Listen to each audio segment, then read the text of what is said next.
gosta de histórias? E o que é que faz uma boa história? Lembrem das histórias que mais marcaram vocês. Eram aquelas histórias simples, sem nenhuma dificuldade? Ou eram aquelas histórias cheias de superação, reviravoltas e obstáculos? O ser humano é o único ser capaz de contar histórias. As histórias são a forma de transmissão de conhecimento mais antigo de toda a humanidade.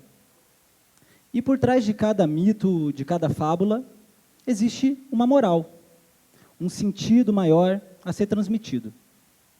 Hoje eu quero mostrar como nós podemos utilizar a arte da narrativa e a capacidade de contar histórias para nos empoderarmos como autores do nosso destino e transformar mesmo as piores tragédias em algo significativo e memorável.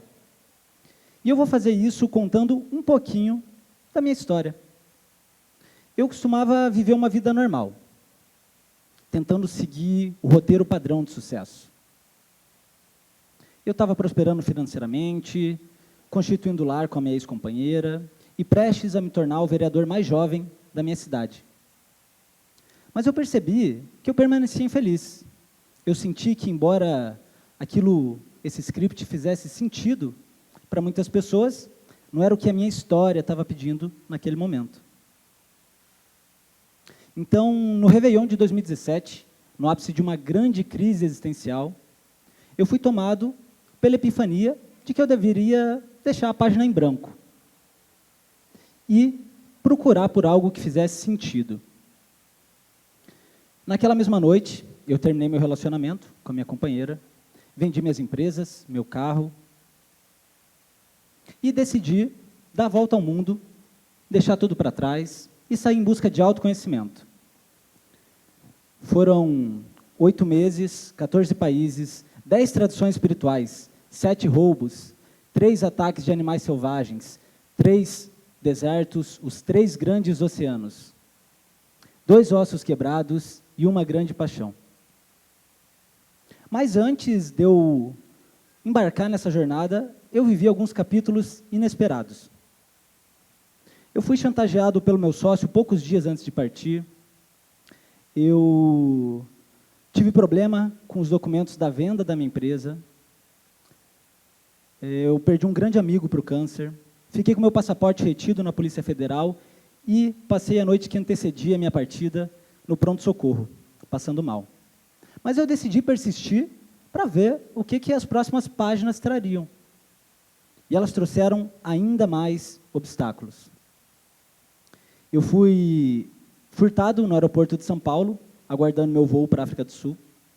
E no dia seguinte, ao desembarcar na África, eu fui assaltado, no primeiro dia de viagem. E depois eu fui roubado mais 5 vezes, fazendo a alegria dos ladrões de diversos continentes. Todos esses roubos imprevistos poderiam ser encarados como algo negativo, ou um azar muito grande. E confesso que eu quase desisti em muitas dessas ocasiões. Mas eu decidi persistir e atribuir a tudo isso um significado maior. Olhar para essas experiências como oportunidades de aprendizado, de superação e até mesmo de bom humor.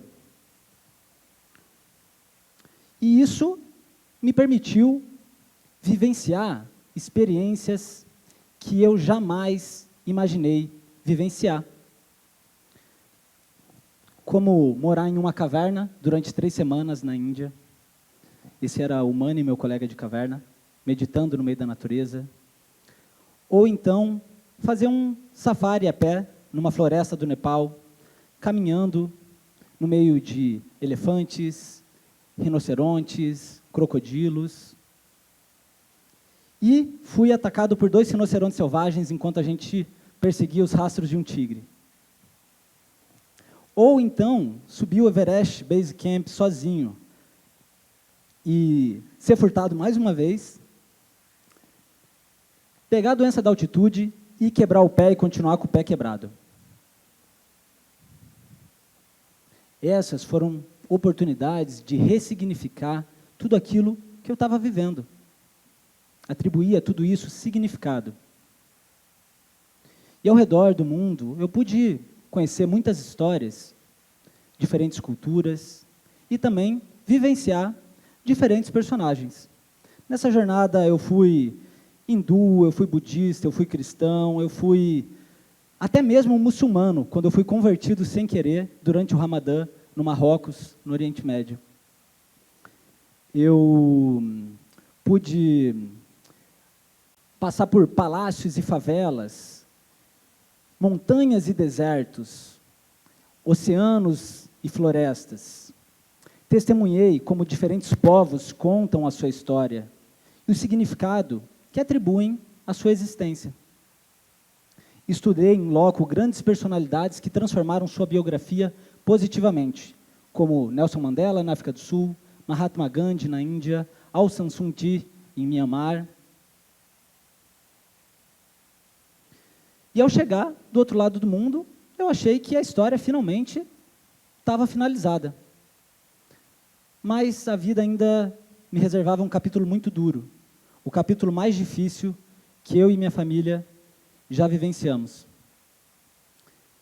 Eu retornei para o Brasil dia 13 de dezembro de 2017, para a formatura do meu irmão em medicina, uma vitória muito maior do que o mundo. Ele tinha o sonho de ser psiquiatra, e a monografia dele foi sobre prevenção do suicídio. Tirou nota 10. O suicídio sempre foi uma sombra muito grande na história da minha família, que já ceifou 4 vidas, incluindo a minha mãe quando a gente tinha 16 anos.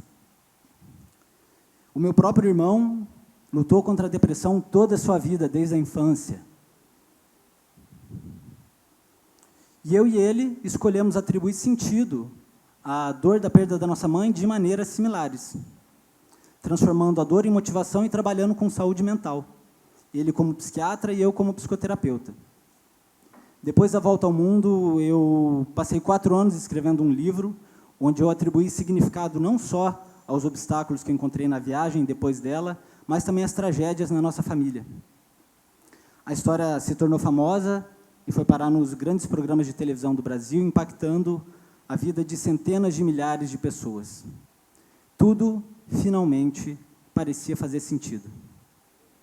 Até que, justamente na estreia dessa obra, faltando 2 meses para o meu irmão se formar psiquiatra, ele foi atravessado por uma grande depressão e acabou não resistindo e tirando a própria vida.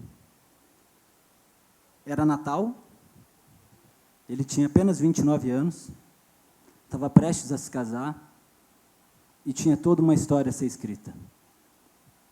Em apenas um instante, tudo deixou de fazer sentido, dando lugar ao absurdo. Perder alguém próximo para o suicídio está entre os piores traumas que um ser humano pode vivenciar, segundo a Associação Americana de Psiquiatria. Um trauma da mesma categoria do que passar por um campo de concentração ou vivenciar um trauma de guerra. Essa é a minha 2ª guerra, é o meu 2º campo de concentração, mas eu não estou sozinho nessa trincheira. Cerca de 800 mil pessoas tiram a própria vida todos os anos, 800 mil famílias choram essa dor. E eu não culpo o meu irmão por aquilo que aconteceu, a depressão é como um câncer no cérebro, e o seu estágio final é o suicídio. Como é que você pode culpar alguém por morrer de câncer? Eu fui testemunha do quanto meu irmão lutou bravamente toda a sua vida para atribuir significado à sua dor. Mas se tem algo que me marcou muito, é que tanto ele quanto a minha mãe se despediram da vida, dizendo que não viam mais sentido em estar aqui.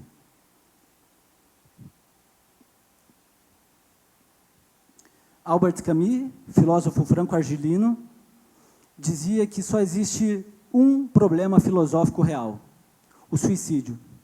Ou seja, saber se a vida humana faz sentido ou não.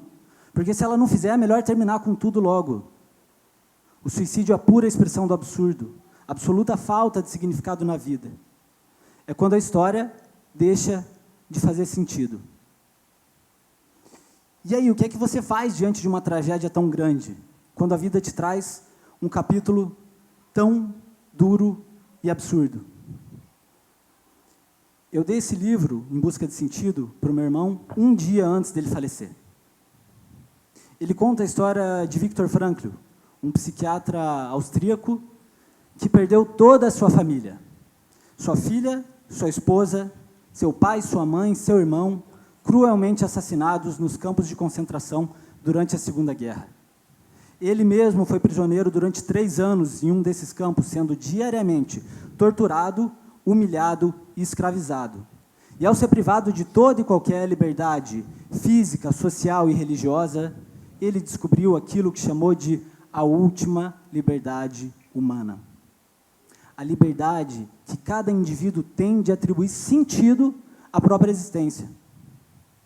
Pensem comigo, tudo pode ser tomado de nós, os nossos bens, os nossos entes queridos e até mesmo o nosso corpo, a nossa vida, exceto uma coisa: a liberdade de escolher como nós reagiremos diante as circunstâncias trazidas pelo destino.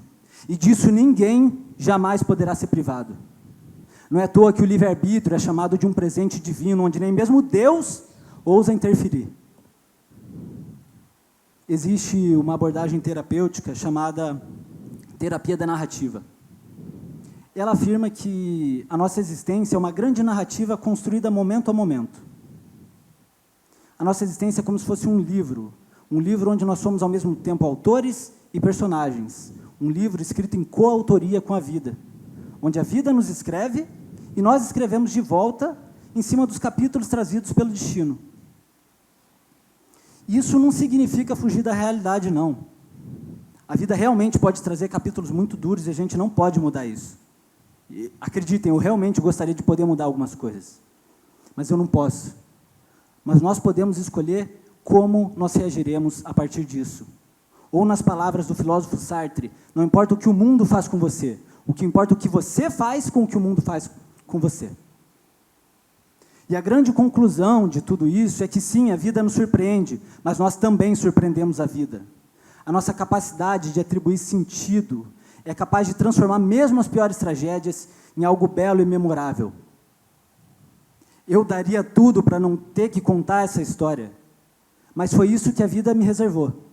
Então eu escolho atribuir a ela o melhor sentido que eu sou capaz de encontrar, trabalhando com saúde mental e ajudando outras pessoas a encontrarem sentido na vida, para que outros irmãos não tenham que enterrar seus irmãos, para que outros pais não tenham que enterrar os seus filhos.